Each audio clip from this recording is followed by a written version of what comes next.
প্রধানমন্ত্রী হিসেবে নরেন্দ্র মোদীর দ্বিতীয় দফার 1 বছর পূর্ণ হলো। এই 2 দফার সাফল্যের খতিয়ান রবিবার সাংবাদিক সম্মেলনে তুলে ধরেন বিজেপির প্রদেশ সভাপতি ডক্টর মানিক সাহা।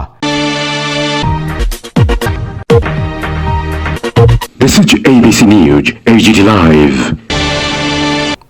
প্রথম 5 বছর এবং দ্বিতীয় দফায় 1 বছর সময়ে প্রধানমন্ত্রী হিসেবে নরেন্দ্র মোদী দেশকে সাফল্যের কোন ঘরে নিয়ে গেছেন সেটাই রবিবার সাংবাদিক সম্মেলনে তুলে ধরেন বিজেপির প্রদেশ সভাপতি ডক্টর মানিক সাহা। রাম মন্দির বিতর্কের সমাধান, 3 তালাকের অবলুপ্তি, জম্মু কাশ্মীরে 370 ধারার অবলুপ্তি, সেখানে ব্যাপক উন্নয়ন কর্মযোগ্য ঘোষণা, নাগরিকত্ব সংশোধনী বিল সংসদে পাস, প্রতিরক্ষা ব্যবস্থার ব্যাপক উন্নতি ইত্যাদি বিষয়ে সাংবাদিকদের অবগত করান প্রদেশ সভাপতি ডক্টর মানিক সাহা। ইউপি সরকার কিংবা তারও আগে কংগ্রেস শাসিত সরকারের সময়ে লক্ষ লক্ষ কোটি টাকার কেলেঙ্কারিতে অভিযুক্ত হয়েছিল তারা, কিন্তু নরেন্দ্র মোদীর নেতৃত্বে এ ধরনের কোনো কেলেঙ্কারির অভিযোগ আজ তুলতে পারেনি বিরোধীরা। এখানেই বিরোধীদের দুঃখ এবং নরেন্দ্র মোদীর এটাও একটা সাফল্য, এমনটাই বললেন প্রদেশ বিজেপি সভাপতি ডক্টর মানিক সাহা। মাননীয় প্রধানমন্ত্রীর নেতৃত্বে যে ঐতিহাসিক সিদ্ধান্তগুলো নেওয়া হয়েছে সেইগুলোর বিষয়ে আজকে এই আলোচনা এবং একদিনই এই আজকের এই সাংবাদিক সভা। আপনারা জানেন যে রাম মন্দির নির্মাণ সেটা সারা ভারতবর্ষে ভারতবাসীদের একটা আস্থার বিষয় ছিল এবং এই রাম মন্দির নিয়ে বহু আন্দোলন, বহু রক্তক্ষয় হয়েছে, কিন্তু মোদীজির নেতৃত্বে শেষ পর্যন্ত যেভাবে সেটাকে সুপ্রিম কোর্টের কাছে পেশ করা হলো তাতে এই যে সমস্যাটা সেটা সমাধান হলো। সুপ্রিম কোর্ট 9 নভেম্বর 2019-এ এই অযোধ্যার বিতর্কিত জমিকে রামলালাকে প্রদান করেন। তাবু থেকে অস্থায়ী মন্দিরের ভিতরে রামলালাকে রাখা হয়েছে। শ্রীরামের মন্দির সমগ্র বিশ্বের সবথেকে বড় পুণ্যস্থান হিসাবে গণ্য করা হয়। শ্রীরাম জন্মভূমি তীর্থক্ষেত্র নামে একটি স্বয়ংক্রিয় ট্রাস্ট বানানো হয়েছে। এই রাম মন্দির তৈরি করতে 111 একর জমির উপর সেটা তৈরি হবে। আপনারা জানেন যে 3 তালাক প্রথা আমাদের যে মুসলিম বোনেরা বা মায়েরা আছে তাদের প্রতি এই কুপ্রথা এতদিন ধরে চলে আসছিল, সেটাকে এই ইতিহাসের রাস্তা করে ছুঁড়ে ফেলে দেওয়া হয়েছে এই মোদীজির এই 1 বছরের কার্যকালে। আপনারা এই বিষয়ে অবগত আছেন যে 370 ধারা ও 35-এ সেটাকে বিরোধ করা হয়েছে, যার ফলে আমাদের এই জম্মু এন্ড কাশ্মীরের বহুদিনের যে সমস্যা সেই সমস্যার সমাধান হয়েছে। জম্মু এন্ড কাশ্মীর এবং লাদাখ এই দুটোকে ইউনিয়ন টেরিটরি হিসাবে এখন স্বীকৃতি দেওয়া হয়েছে এবং এই জম্মু এবং কাশ্মীরে একটা স্থায়ী বাসস্থানে নিয়ম কানুনেরও পরিবর্তন করা হয়েছে। শুধু তাই নয়, জম্মু এবং কাশ্মীরে 11টি এয়ারপোর্ট এবং লাদাখে 2টি এয়ারপোর্ট উড়ান 4.0 প্রকল্পের আওতায় নেওয়া হয়েছে।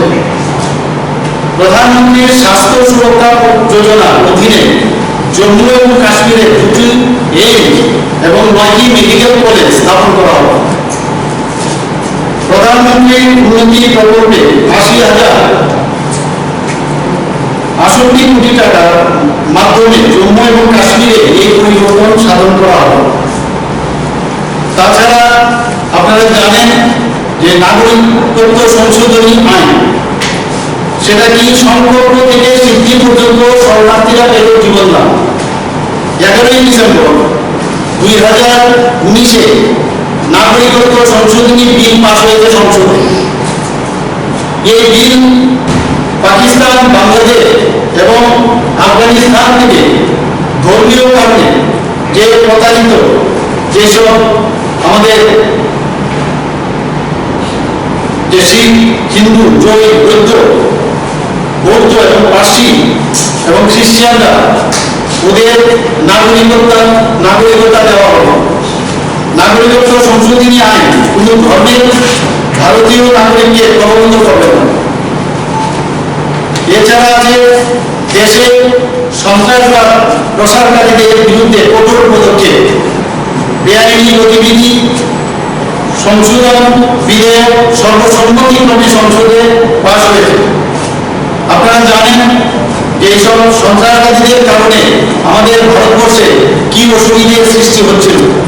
এই সন্ত্রাসবাদী গতিবিধির সঙ্গে যুক্ত ব্যক্তিদের সন্ত্রাসবাদী ঘোষণা করা যাবে, অপরাধীদের বিরুদ্ধে নেওয়া যাবে কঠোর পদক্ষেপ। তাছাড়া সন্ত্রাসবাদের মাধ্যমে হওয়া আয়ের সম্পত্তি বাজেয়াপ্ত করা যাবে। এইসব কারণে যে সন্ত্রাসবাদী নকশালবাদীদের উপর ক্রমাগত আঘাত আনা হচ্ছে, নকশাল অধ্যুষিত রাজ্যগুলোতে নকশালদের মাধ্যমে ঘটানো নাশকতা প্রায় 43% কমে গেছে। চরমপন্থী শাখার কার্যকলাপও উল্লেখযোগ্যভাবে হ্রাস পেয়েছে। আরেকটা বিষয় সেটা হচ্ছে ভারতীয় সেনা শক্তি বৃদ্ধি করা হয়েছে। ভারতীয় সেনার এই রাফাল বিমান পেয়েছে, যা একটি আধুনিক যুদ্ধ বিমান। তাছাড়া ভারতীয় বিমান বাহিনীতে 12টি অ্যাপাচে হেলিকপ্টার সংযোজন করা হয়েছে। দেশীয় প্রযুক্তিতে তৈরি ধনুষ কামান পৃথিবীর প্রথম 5টি কামানের মধ্যে অন্যতম, সেটাও কিন্তু সংযোজন করা হয়েছে। চিফ অফ ডিফেন্স স্টাফ অর্থাৎ CDS-40 তৈরি করা হয়েছে। ভারতীয় সশস্ত্র বাহিনীতে মহিলাদের পাকাপাকি ভাবে অন্তর্ভুক্তিকরণ করা হয়েছে। প্রতিরক্ষা ক্ষেত্রে অর্থ বরাদ্দ 2020-21 সালে 3.37 লক্ষ কোটি টাকা বরাদ্দ করা হয়েছে।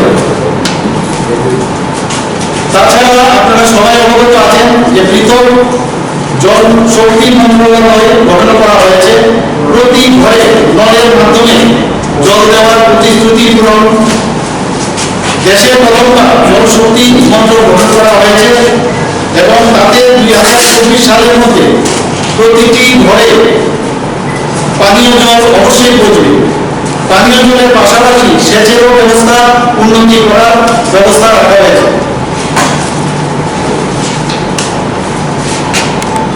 দিল্লির অনধিকৃত কলোনিগুলোতে যে সমস্যা অনেকদিন ধরে হচ্ছিল তার বৈধতা এই মোদী সরকার, মোদী 2.0 সরকার দিয়েছে। 1757 কোটি অনধিকৃত কলোনিগুলিতে থাকা আবাসিকদের ঘর তৈরি, বিক্রি এবং ঋণ নেওয়ার অধিকার প্রদান করা হয়েছে।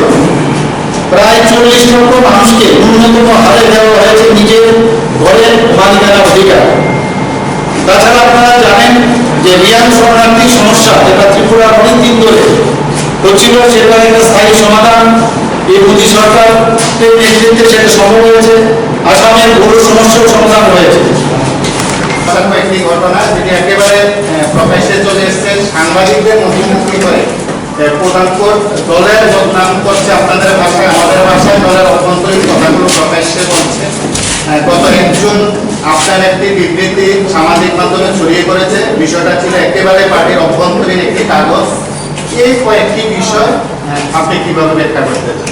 প্রথমত হচ্ছে 1 জুনের পার্টির একেবারে অভ্যন্তরীণ একটি কাগজ সামাজিক মাধ্যমে ছড়িয়ে পড়েছে, আমাদের কাছেও চলেছে। এই কয়েকটি বিষয়কে আপনি কিভাবে দেখেন? ফ্যামিলিতে যদি আমরা থাকি, আমরা যদিও 5 জন যদি ভাই থাকি, তারপরেও কিন্তু একজনের সাথে আরেকজনের সবসময় যে মিল থাকবে তার কিন্তু গ্যারান্টি আমরা দিতে পারি। তো এত বড় একটা পার্টি, আমাদের মেম্বার হচ্ছে প্রায় 7 লক্ষ সারা ত্রিপুরা, এবং তার দায়িত্ব নিয়েও ছিলাম। সেখানে এই ধরনের মাঝে মাঝে এই ধরনের সমস্যা হতেই পারে, এটা তো অস্বীকার করার উপায় নেই যে এই ধরনের সমস্যা হবেই না, সেটার গ্যারান্টি কিন্তু কেউ দিতে পারে। কিন্তু আমাদের এই ভারতীয় জনতা পার্টি খুবই ডিসিপ্লিন পার্টি। এখানে ইনডিসিপ্লিন যদি কোনো রকম আমরা কার্যকলাপ দেখি, প্রথমে আমাদের যে সংবিধান আছে সেই সংবিধানকে সামনে রেখে আমরা প্রথমে নোটিশ করি, নোটিশের পরও এখন আপনি যে বলছেন সেটা হঠাৎ করে আবার ভাইরাল হয়ে গেল, তারও কিন্তু আমরা বলতে পারবো না। কারণ অনেক সময় দেখা যায় আমরা হোয়াটসঅ্যাপের মাধ্যমে আমাদের পাঠাতে হয় অনেক যেসব আমাদের মেসেজ, এখন তো আর ওই দিন নেই যে একজন ডাকের মাধ্যমে পাঠাতে হবে। তো এর মধ্যে মাঝে মাঝে লিখিত হয়, সেগুলো আমরা কিন্তু এখন নজর দিচ্ছি, কিন্তু হচ্ছে না যে তা না, সেটা অস্বীকার করার উপায় তো হয়েছে। কিন্তু তার জন্য এবং তার পরিপ্রেক্ষিতে যেসব কনসিকুয়েন্স হয়েছে তার জন্য দল তার বিরুদ্ধে ব্যবস্থা নেবে, এটা আমি বলে দিতে পারি। কারণ দলকে মানে ডিসিপ্লিন রাখা সেটা আমাদের মুখ্য উদ্দেশ্য, সেটা হতেই পারে, এর জন্য কিছু চিন্তার কোনো কারণ নেই। বেশ কয়েকটা বলছে যে 1 বছরেরও কম সময় বা বেশি সময়ের মধ্যে অনাস্থা আনার বিষয়টি, সেটা কি কোনোভাবে দলকে বদনাম করে না দলের ভেতরে অভ্যন্তরীণ? আমি তো আবার বলেছি যে অনেক কিছুই থাকতে পারে, রাজনীতিতে অনেক সময় অনেক অভিসন্ধি থাকতেও পারে, সেগুলো তো থাকবে, কিন্তু এগুলোকে মোকাবেলা করতে পারি কিনা সেটা হচ্ছে বিষয়। যেটা এন্ড রেজাল্ট কি সেটা দেখতে হবে এখন। যার শেষ ভালো তার সব ভালো। সিপিএম নানান জায়গাতে ত্রাণ সামগ্রী বিতরণ করছে, নানাভাবে তাদের হাত বাড়িয়ে দিচ্ছেন। যারা রাজনীতিতে আছেন তারা আমাদের পার্টিতে এসে যোগ দিচ্ছেন, অন্যভাবে সাহায্য সহায়তা করছেন। তো আমাদের রাজ্যে আপনারা সবাই আমাকে চেনেন, সুকুমার সাহা, তিনি বর্তমানে প্রদেশ কংগ্রেস কমিটি তার সাধারণ সম্পাদক, পূর্বে তিনি সেবা দলের চেয়ারম্যান ছিলেন, যুব কংগ্রেসেরও সভাপতি ছিলেন এ রাজ্যে। 18 ইলেকশনে খুব সম্ভবত তিনি খড়গপুরের প্রার্থী ছিলেন কংগ্রেস। তিনি আজকে আমাদের পার্টিতে যোগ দিচ্ছেন, আমাদের সভাপতির কাছ থেকে তিনি পতাকা তুলে নেবেন। আপনাদের সবার কাছেই পরিচিত মুখ তিনি, তো এখন তিনি আমাদের পার্টির সভাপতির কাছ থেকে পতাকা গ্রহণ করবেন। অভিযোগ সিপিএমের পক্ষ থেকে। এগুলো একদমই আপনারা জানেন বহুদলীয় পদ্ধতিতে এই কমিউনিস্ট পার্টি সারা জীবন এগুলো করে এসছে।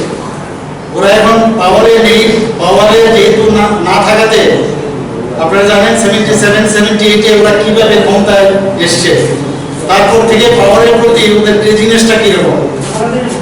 তো এখন এই ত্রাণ সামগ্রী নিয়ে যেখানে আমাদের মাননীয় মুখ্যমন্ত্রী সর্বদলীয় বৈঠকে উনি বলেছেন যে কোনো অবস্থায় এই ধরনের ত্রাণ সামগ্রী বিতরণে যেন আমাদের পার্টি কোনো অবস্থায় বাধা না দেয়, সেই জন্য উনি আমাকে নির্দেশও দিয়েছেন।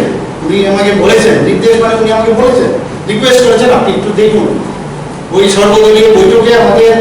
আমি সেদিন আমার আরেকটা ভিডিও কনফারেন্স ছিল, আমার যে ভাইস প্রেসিডেন্ট উনি সেদিন গেছিলেন, উনাকে বলেছেন যে আপনার সভাপতিকেও বলবেন যে কোনো অবস্থায় যেন ওরা বাধাপ্রাপ্ত না হয়। এবং সেইভাবে আমি দুবার দুই জায়গায় আমি বারবার আমাদের সমস্ত কার্যকর্তাকে বলেছি যে এইগুলো কিন্তু আমাদের এই ভারতীয় জনতা পার্টির চিন্তাধারাই নেই। কারণ এই ধরনের চিন্তা আমরা অন্যান্য পার্টির মধ্যে এত বছর ধরে আমরা দেখে এসেছি। এখানে দুর্গাবাবু আছে, খুব ভালো করে জানেন। তো এইসব দেখে দেখে আমরা শেষ পর্যন্ত এই ভারতীয় জনতা পার্টির যে ধরনের কার্যকলাপ, যে মানুষকে কাউকে আঘাত করা, কাউকে বাধা দেওয়া, এইসবের থেকে এই পার্টির প্রতি এর জন্যই আমরা আকৃষ্ট হয়েছি। এর জন্যই মানুষ এই 1.6% থেকে এই 50% উপর মানুষ এই কংগ্রেস সিপিএম থেকে দলে চলে এসেছে। কাজে আমি কোনো অবস্থায় বলবো না যে এই ওরা যে কথাগুলো বলছে সেগুলো সত্যি, কারণ আমরা সেইভাবে নির্দেশ দিয়েছি।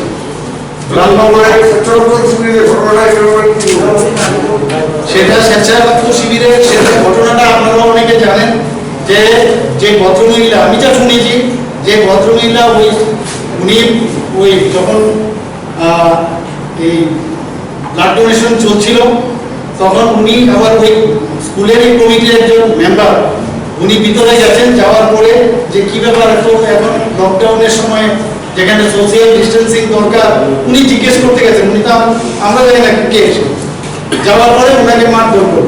সেই পরিপ্রেক্ষিতে সেখানে কিন্তু কিছু হয়নি, উনি বাইরে এসছেন, সেখানে বাইরে সেটাই এমন না যে আমাদের কোনো কার্যকর্তা ভিতরে গিয়ে কিছু আঘাত করেছে বা কিছু করেছে, সেটা রাস্তার মধ্যে এই ভদ্রমহিলাকে দেখে হয়তো বা অনেকে সেটাকে সহ্য করতে পারি, সেটা হতেই পারে মানুষ, কিন্তু এগুলোকে আমরা কোনো অবস্থায় আমরা এগুলোকে আমরা মান্যতা দিই না। বিজেপি ছিল কোথায় না বিজেপি কার্যকর্তা বলছি না, মানুষ মানুষ বাইরে কার্যকর্তা কথাটা বলছে।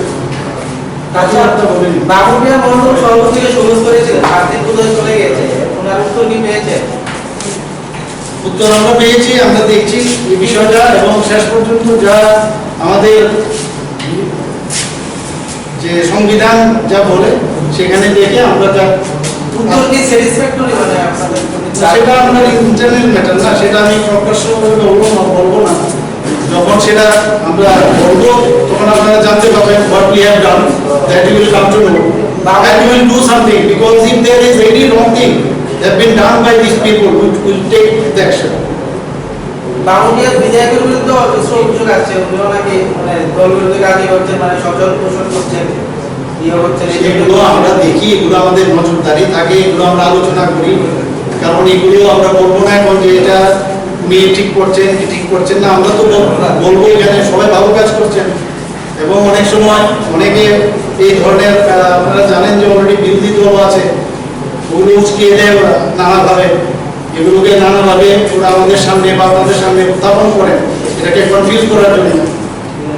এবং পার্টি এগুলো দেখছে, যেখানে যে সমস্যা সেটা সমাধান করবে, এবং কাউকে কোনো অবস্থায় কোনো অনিয়মের যে অনিয়ম করলে সেটাকে বরদাস্ত করবে না পার্টি।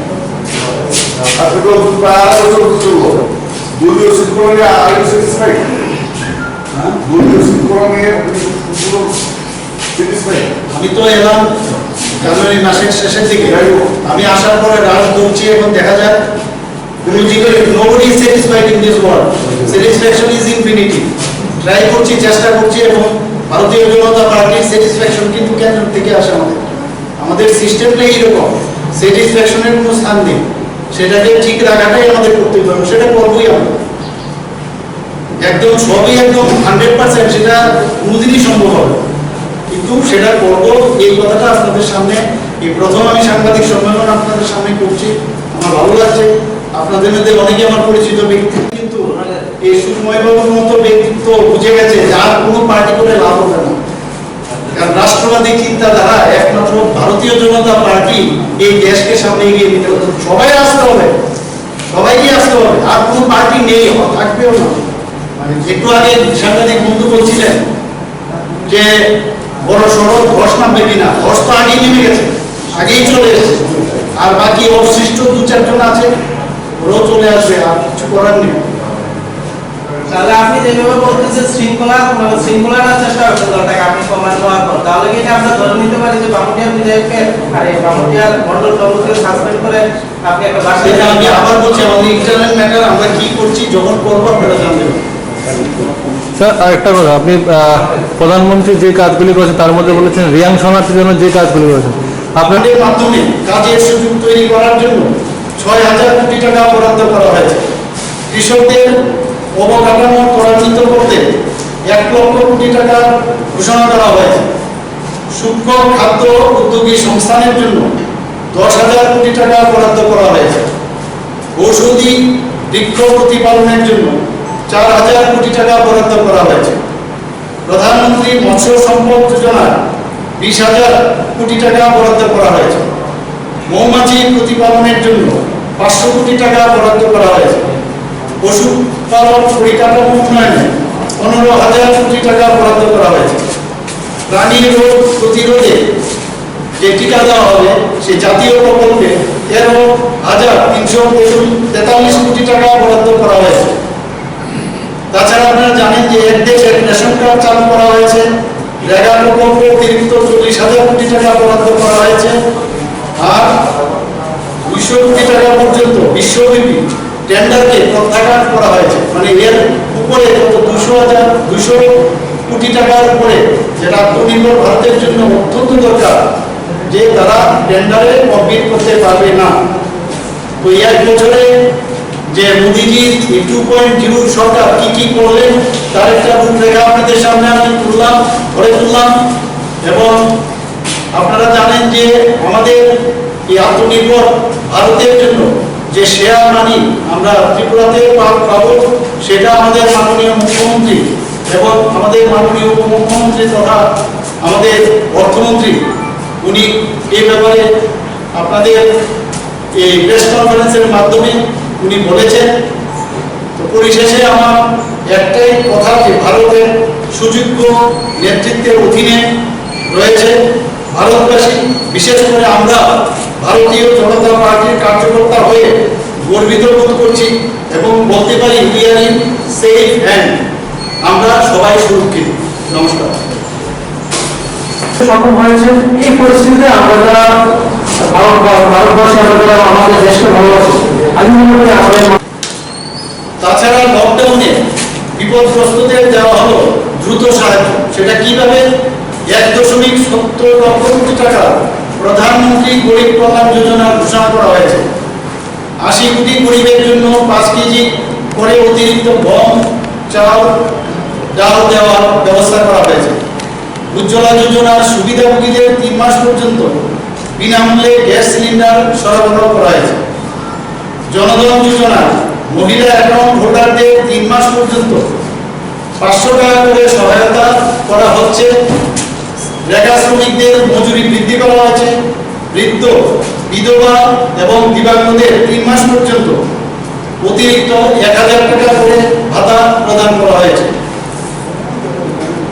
তাছাড়া আপনারা সবাই জানেন যে সকলের জন্য শৌচাগার, হাউজিং ফর অল আবাসন, এক পদ এক পেনশন, এক দেশ এক কর, জিএসটি, কৃষকদের জন্য আরো বেশি হারে ন্যূনতম সহায়ক মূল্যের ক্রয়, দেশের ইতিহাসে প্রথম কৃষক, ক্ষেত মজদুর, ছোট দোকানদার এবং অসংগঠিত ক্ষেত্রের শ্রমিকরা যাতে 60 বছরের পর নিয়মিত 3000 টাকা পেনশন পান তা নিশ্চিত করা হয়েছে। ব্যবসায়ীদের বিভিন্ন সমস্যার নির্দিষ্ট সময়ের মধ্যে সমাধানের জন্য ব্যাপারী কল্যাণ পর্ষদ গঠন করা হয়েছে। মৎস্য চাষকে শক্তিশালী করার লক্ষ্যে একটি পৃথক দপ্তর তৈরি করা হয়েছে, যার ফলে নীল অর্থনীতি সমুদ্র সংক্রান্ত চাঙা হবে।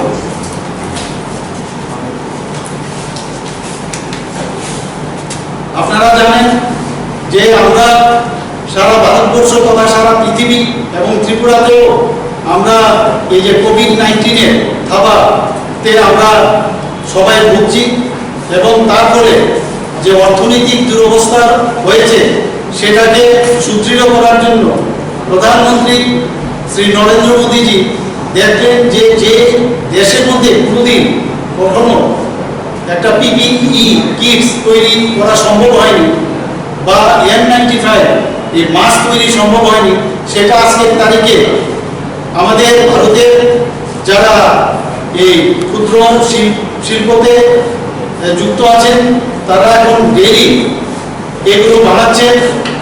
তো এই জিনিসগুলো উনি মাথায় রেখে উনি দেখলেন যে আমরা যতক্ষণ আত্মনির্ভর না হব আমাদের দেশ সেইগুলো কোনোদিনই আমাদের দেশকে সামনে এগুলো যাবে না।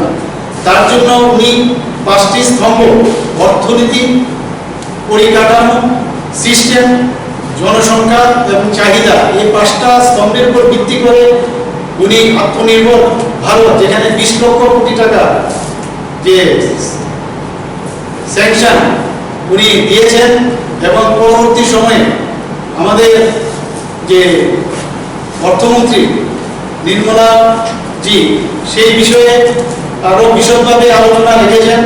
তার মধ্যে আমি কয়েকটা কথার পয়েন্ট আমি কিন্তু এখানে বলবো। বিভিন্ন ব্যবসায়িক প্রতিষ্ঠান যার মধ্যে MSMEও রয়েছে তাদের 3 লক্ষ কোটি টাকা বন্ধকবিহীন ঋণ দেওয়া হবে 31/10/2020 মধ্যে।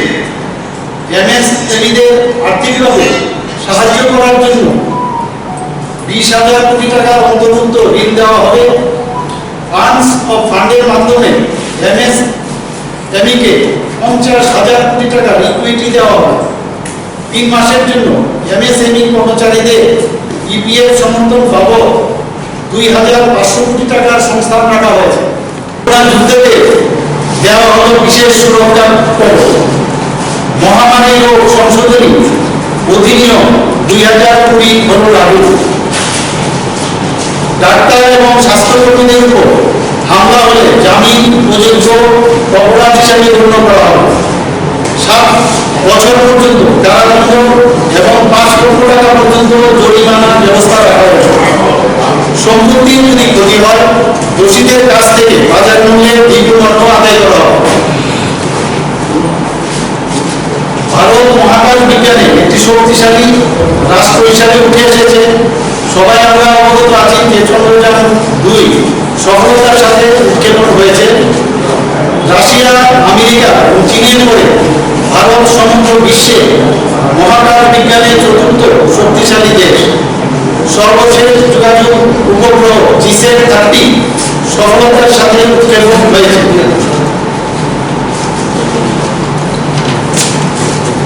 নারী সশক্তিকরণে সবসময় মোদী সরকার এর ব্যাপারে সবসময় সজাগ থেকেছে। যে কারণে তার একটা উদাহরণস্বরূপ আমি বলতে পারি, মাত্র 1 টাকার বিনিময়ে বক্স বায়োডিগ্রেডেবল ন্যাপকিন পাওয়া যাচ্ছে। 6000 বেশি জনঔষধি কেন্দ্র থেকে এখন পাওয়া যাচ্ছে এই ব্যাগগুলি বক্স বায়োডিগ্রেডেবল, এবং সেটা কি পরিবেশ বান্ধব। 11 মে 2020 পর্যন্ত মোট 3.44 কোটির বেশি ন্যাপকিন বিক্রি হয়েছে। ভারতের শিক্ষা ব্যবস্থাকে নতুন সংজ্ঞা দেওয়া হয়েছে। প্রাইম মিনিস্টার ই-বিদ্যা পোর্টালের মাধ্যমে লকডাউনে প্রায় 25 কোটি শিক্ষার্থীদের সুবিধা দেওয়া হয়েছে। ক্লাস 1 থেকে 12 পর্যন্ত প্রত্যেকটি ক্লাসের জন্য একটি নির্দিষ্ট চ্যানেল বরাদ্দ করা হয়েছে, মানে একটি ক্লাস একটি চ্যানেল। রেডিও, কমিউনিটি রেডিও, পডকাস্টের বহুল ব্যবহার করা হচ্ছে।